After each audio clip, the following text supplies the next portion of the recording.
ದೇವಲಗಾಣಗಾಪುರ police ಠಾಣೆಯಲ್ಲಿ ದಲಿತ ದಿನಾಚರಣೆ. ಅಫಜಲಪುರ ತಾಲೂಕಿನ ದೇವಲಗಾಣಗಾಪುರ ಪೊಲೀಸ್ ಠಾಣೆಯಲ್ಲಿ ಇಂದು ದಲಿತ ದಿನಾಚರಣೆ ಕಾರ್ಯಕ್ರಮವನ್ನು ಭಾವಪೂರ್ಣವಾಗಿ ಆಚರಿಸಲಾಯಿತು. ಕಾರ್ಯಕ್ರಮಕ್ಕೆ ಆಳಂದ ಉಪವಿಭಾಗದ ಉಪವಿಭಾಗೀಯ ಪೊಲೀಸ್ ಅಧಿಕಾರಿ ಆದಂಥ ತಮ್ಮರಾಯಗೌಡ ಪಾಟೀಲ್ ಮುಖ್ಯ ಅತಿಥಿಯಾಗಿದ್ದು, ಅಫಜಲಪುರ ವೃತ್ತದ ಪೊಲೀಸ್ ನಿರೀಕ್ಷಕ ಚೆನ್ನಯ್ಯ ಹಿರೇಮಠ ಹಾಗೂ ದೇವಲಗಾಣಗಾಪುರ ಠಾಣೆಯ ಪಿಎಸ್ಐ ಕುಮಾರಿ ಸಂಗೀತಾ ಶಿಂಧೆ ಉಪಸ್ಥಿತರಿದ್ದರು. ಈ ಸಂದರ್ಭದಲ್ಲಿ ದಲಿತ ಸಮುದಾಯದ ಬಂಧುಗಳು ಭಾಗವಹಿಸಿ ಪೊಲೀಸ್ ಇಲಾಖೆಯ ಅಧಿಕಾರಿಗಳಿಗೆ ಸನ್ಮಾನ ಸಮಾರಂಭವನ್ನು ನೆರವೇರಿಸಿದರು. ಕಾರ್ಯಕ್ರಮವನ್ನು ಉದ್ದೇಶಿಸಿ ಮಾತನಾಡಿದ ದಲಿತ ಮುಖಂಡ ಹಾಗೂ ಮಾಜಿ ಗ್ರಾಮ ಪಂಚಾಯಿತಿ ಅಧ್ಯಕ್ಷ ಗುಂಡಪ್ಪ ಹೊಸಮನಿ, ಗ್ರಾಮದಲ್ಲಿ ನಡೆಯುತ್ತಿರುವ ಅನೈತಿಕ ಚಟುವಟಿಕೆಗಳು ಮತ್ತು ದಲಿತ ಸಮುದಾಯದ ಮೇಲಿನ ದೌರ್ಜನ್ಯಗಳ ಬಗ್ಗೆ ಚಿಂತನೆ ವ್ಯಕ್ತಪಡಿಸಿ ಅಧಿಕಾರಿಗಳು ಅಗತ್ಯ ಕ್ರಮ ಕೈಗೊಳ್ಳಬೇಕೆಂದು ಮನವಿ ಮಾಡಿದರು.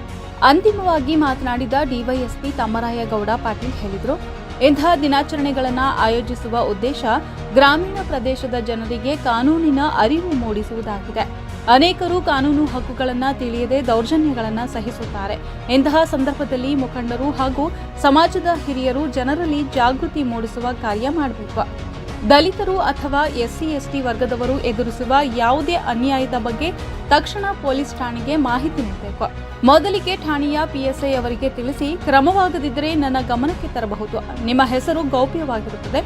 ಯಾವುದೇ ರೀತಿಯ ಅನೈತಿಕ ಚಟುವಟಿಕೆಗಳಲ್ಲಿ ಪೊಲೀಸ್ ಸಿಬ್ಬಂದಿ ತೊಡಗಿಕೊಂಡಿದ್ರೆ ಅಥವಾ ಕಣ್ಮುಚ್ಚಿ ನೋಡುವವರಾಗಿದ್ರೆ ಅವರ ವಿರುದ್ಧ ಕಠಿಣ ಕ್ರಮ ಕೈಗೊಳ್ಳಲಾಗುವುದು. ದಲಿತ ಬಂಧುಗಳ ಯಾವುದೇ ಸಮಸ್ಯೆಯನ್ನು ಪೊಲೀಸ್ ಇಲಾಖೆ ಗಂಭೀರವಾಗಿ ಪರಿಗಣಿಸಿ ನ್ಯಾಯ ನೀಡಲು ಬದ್ಧವಾಗಿದೆ ಎಂದು ಅವರು ಹೇಳಿದರು. ವರದಿ ಇಮ್ರಾನ್ ಮನಿಯಾರ, ಅಫಜಲಪುರ.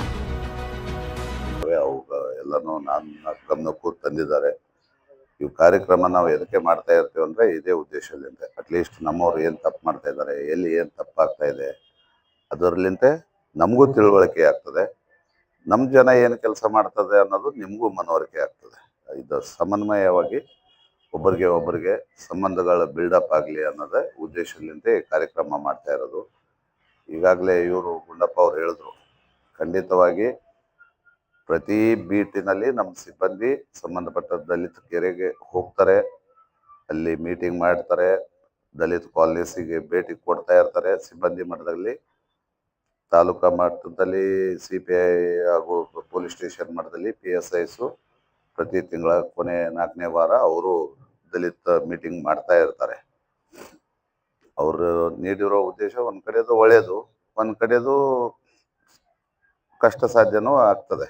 ಪ್ರತಿ ಸಲ ಒಂದು ದಲಿತ ಕಾಲನಿಗೆ ಹೋದರೆ 20-30 ಠಾಣಾ ಪೊಲೀಸ್ ವ್ಯಾಪ್ತಿಯಲ್ಲಿ ಬರ್ತದೆ, 20-30 ಹಳ್ಳಿ ಇರ್ತವೆ. ಪ್ರತಿ ಸಲ ಒಂದು ಊರಿಗೆ ಹೋಗ್ಕೊಂತ ಹೋದರೆ ಇಟ್ ಟೇಕ್ಸ್ ಸಫಿಷಿಯಂಟ್ ಟೈಮ್.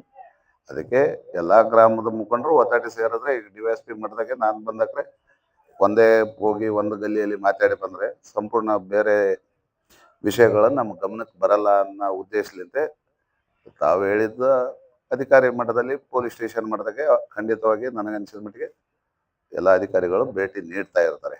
ಎರಡನೇದು, ಇದನ್ನು ಹೊರತುಪಡಿಸಿ ತಮಗೆ ಎಲ್ಲೇ ಯಾವುದೇ ರೀತಿ ತೊಂದರೆ ಆದಲ್ಲಿ ಅದಕ್ಕೆ ಭಾಳಷ್ಟು ಜನರಿಗೆ ಏನಾಗಿಬಿಟ್ಟಿದೆ, ದಲಿತ ಅಂದರೆ ಭಾಳ ಅಂದರೆ ಅಟ್ರಾಸಿಟಿ ಒಂದಿದೆ, ಅದೊಂದೇ ನಮಗೆ ಕಾನೂನು. ಅದು ಹೊರತುಪಡಿಸಿ ಭಾಳಷ್ಟು ಇದ್ದಾವೆ, ಅದನ್ನೂ ಸಹ ತಿಳ್ಕೋಬೇಕು. ಇದು ಕೇವಲ ನಮ್ದು ಅಟ್ರಾಸಿಟಿ ಕೇಸಿಗೆ ಅದಕ್ಕೆ ಸಂಬಂಧಪಟ್ಟಿದ್ದು ಇರಲ್ಲ. ಭಾಳಷ್ಟು ಸಲ ಅಟ್ರಾಸಿಟಿ ಕೇಸ್ ರಿಜಿಸ್ಟರ್ ಆಗಲ್ಲ, ಅಟ್ರಾಸಿಟಿ ಆಗ್ತಾ ಇರ್ತವೆ. ಭಾಳಷ್ಟು ಜನ ಧೈರ್ಯ ಮಾಡಲ್ಲ, ಮುಂದೆ ಬರಲ್ಲ, ಕಂಪ್ಲೇಂಟ್ ಕೊಡಲ್ಲ, ಸೋಷಿಯಲ್ ಬೈಕಾಟ್ಸ್ ಇರ್ತವೆ. ಹಳದ ಲಿಮಿಟ್ಸಲ್ಲಿ ನೋಡ್ತಾ ಇರ್ತೀವಿ ನಾವು, ಕೆಲವೊಂದು ಗ್ರಾಮದಲ್ಲಿ ಟೀ ಕೊಡಲ್ಲ.